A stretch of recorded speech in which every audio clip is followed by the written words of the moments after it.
Hinduism has also been declared as the successor of the Arunachala Sarvajya by his Guru Parampara at the age of 16 on the 24th of May, 1894. In this lineage is Yogi Yogananda Puri, Ishtakri Swamikal, and Mataji Vivedananda Puri.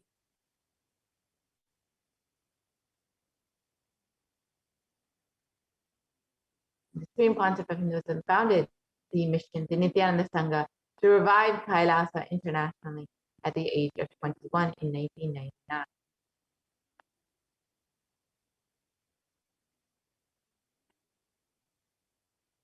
And the Supreme Pontiff of Hinduism founded the Adi Kailasam at the age of 24 on the 4th of November 2002.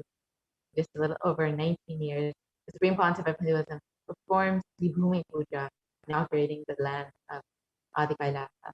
And the Supreme Pontiff of Hinduism has been declared as the successor of the Bhagyanagara Sripura Sarvajya at the age of 26 on the 1st of January 2004, where you can see the Supreme Pontiff of Hinduism being coronated.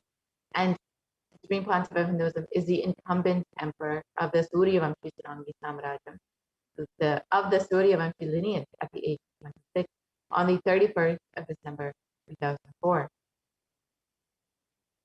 And at the age of 29, Supreme Pontiff of Hinduism became the reviver of the Adi Pallava Sarvajya in 2007.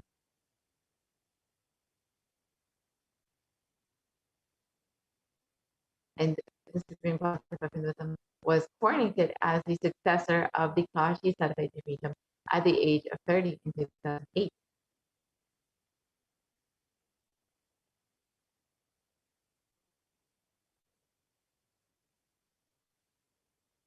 And at the age of, in 2013, the Supreme Pontiff of Hinduism was officially coronated as the Mahamandaleshwar, the Supreme Spiritual Head of the Mahanirvani Pada, the largest apex monastic order at the age of the youngest Mahamandaleshwar at the age of 35. And the Supreme Pontiff of Hinduism was also declared as the Acharya Mahamandaleshwar of the Atalakada.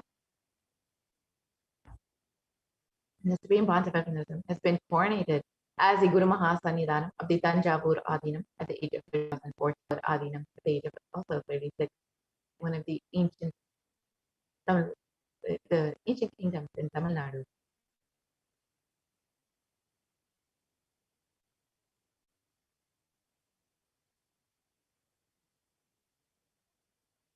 The Supreme Pontiff of Hinduism has also been coronated as the Guru Mahasannidhanam of the Vedaranyam Adinam at the age of 36 in 2014, one of the other ancient mutts in Tamil Nadu. And the Supreme Pontiff of Hinduism has also been coronated as the Guru Mahasannidhanam of the Dharma Mukti Swargapura Adinam at the age of 37 in 2015, and has also been coronated at the same age as the Guru Mahasannidhanam of the Adi Pita Paladama, most ancient in Karnataka, dating back over 6,000 years. And the Supreme Pontiff of Hinduism has been elected as the Supreme Pontiff of Hinduism by a congregation of over 1,000 Hindu leaders of pontiff at the age of 36 in 2014. And has been recognized by these leaders as the incarnation of Paramashivoham himself. And the Supreme Pontiff of Hinduism is revered as the most prolific and most viewed guru in the digital world, has been read and watched by over 1 billion people and followers in Hinduism. And Kailasa is the world's greatest digital Hindu nation with over 1 billion views.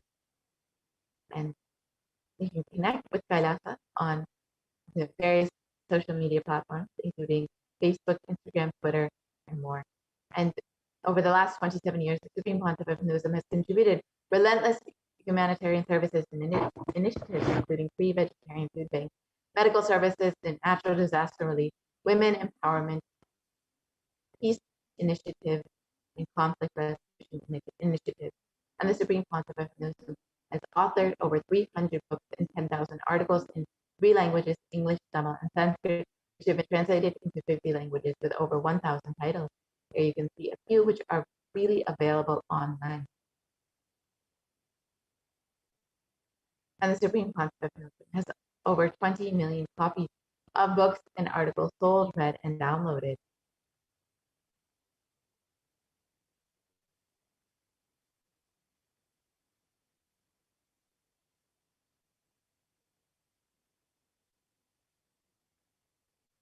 And the Supreme Pontiff of Hinduism is the establisher of the largest Hindu library with over 1 million books and over 20 million digital books.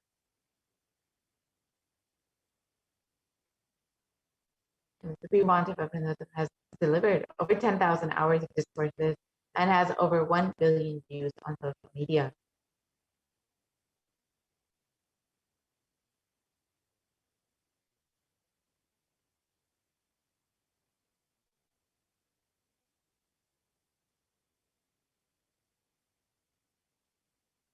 And the Supreme Pontiff of Hinduism is respected as a commentator of all sacred scriptures such as the Upanishads, the Bhagavad Gita, the Shiva Sutras, the Ashtavakra Gita, the Jain Sutras, and more.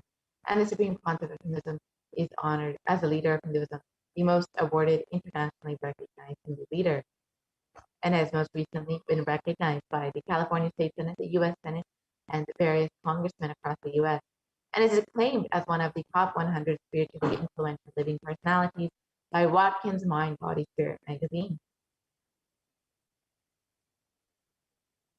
And the Supreme Pontiff of Hinduism is the reviver of the Sovereign Order of Kailasa, led by the Supreme Pontiff of Hinduism and the Nithyananda Order of monks, nuns, and the Hindu diaspora worldwide, who are working for global peace and to give a super-conscious breakthrough to the whole of humanity. And the Supreme Pontiff of Hinduism is the establisher of the largest Hindu university in the world, with satellite campuses in 150 countries and thousands of courses freely available online. And the Supreme Pontiff of Hinduism is also the establisher of 1,000 plus Kailasa enlightenment ecosystems, which span across 6 continents and various countries across the globe, and is the founder and reviver of over 100 Sarvijambitas, the traditional seats of knowledge, reviving the science of enlightenment. Now that we understood who is the Supreme Pontiff of Hinduism, his contributions to humanity over the last 27 years, let's now enter into the next segment, the demonstration of the extraordinary powers, the extraordinary Shaktis of Paramashiva, as demonstrated by the initiated disciples of the Supreme Pontiff of Hinduism. Before this, let us understand the science of Diksha, the science of initiation by an avatar.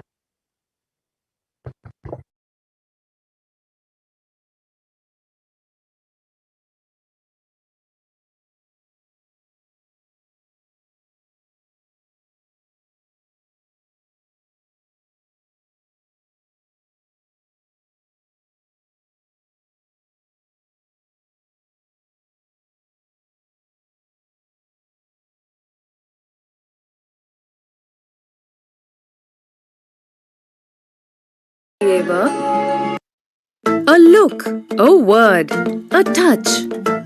Power of initiation.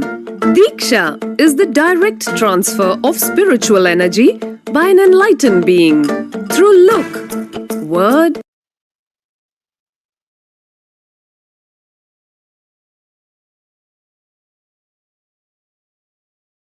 a look, a word, a touch. Power of initiation. Diksha is the direct transfer of spiritual energy by an enlightened being through look, word, or touch. The traditional Vedic book Navaratneshwara states, Sarvasamapi dikshanam muktihi phalamakhanditam avirodhat bhavantyeva prasangyastu bhuktayaha. The main benefit of all initiations is moksha, enlightenment. As a side effect, health, wealth, leadership, and well-being happen. And in Rudrayamala Tantra, Shiva says, Devi diksha vihinasya na siddhihi na cha sadgatihi tasmat sarva prayatnena guruna dikshito bhavet.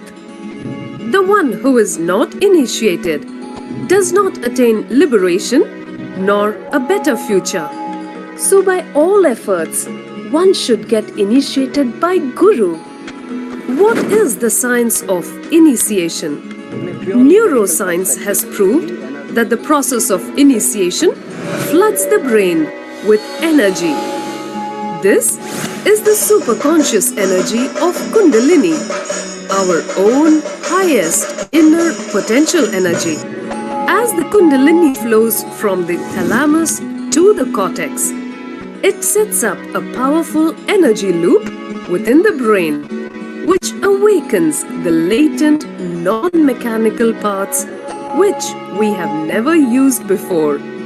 With increasing levels of coherence, the whole brain comes alive, turning into a superconductor of conscious energies that heal, empower, transform our lives, bliss and fulfillment.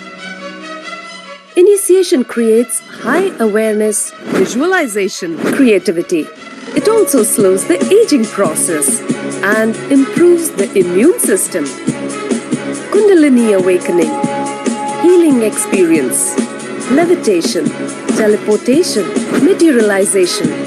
Experience the power of initiation through a range of exclusive programs conducted at the ashram.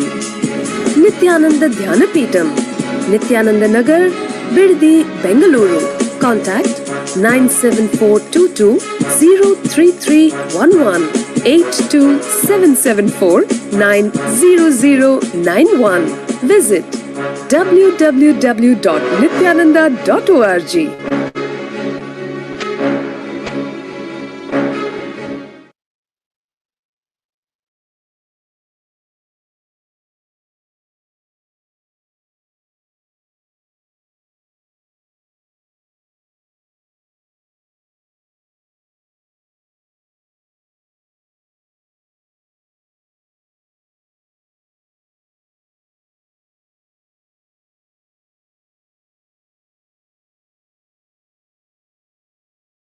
Nithyananda Paramashivam.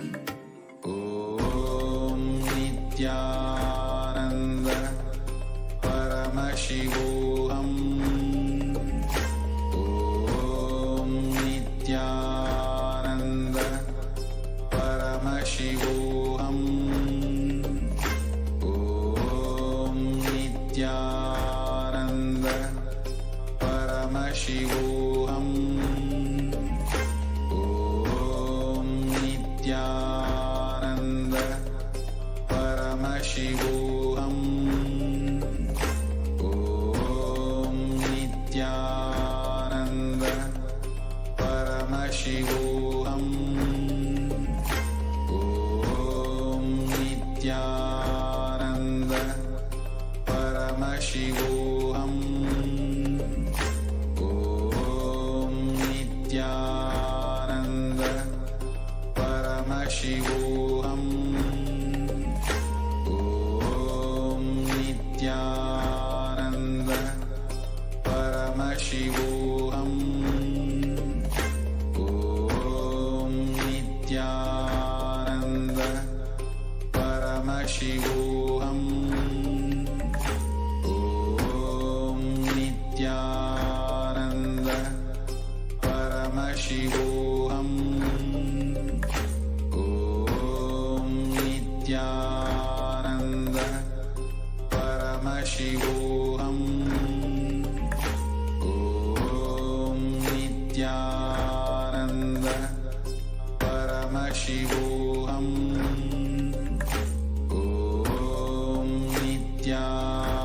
Om Nithyananda Paramashivoham. Om Nithyananda Paramashivoham. Om Nithyananda Paramashivoham. Om Nithyananda Paramashivoham. Om Nithyananda Paramashivoham. Om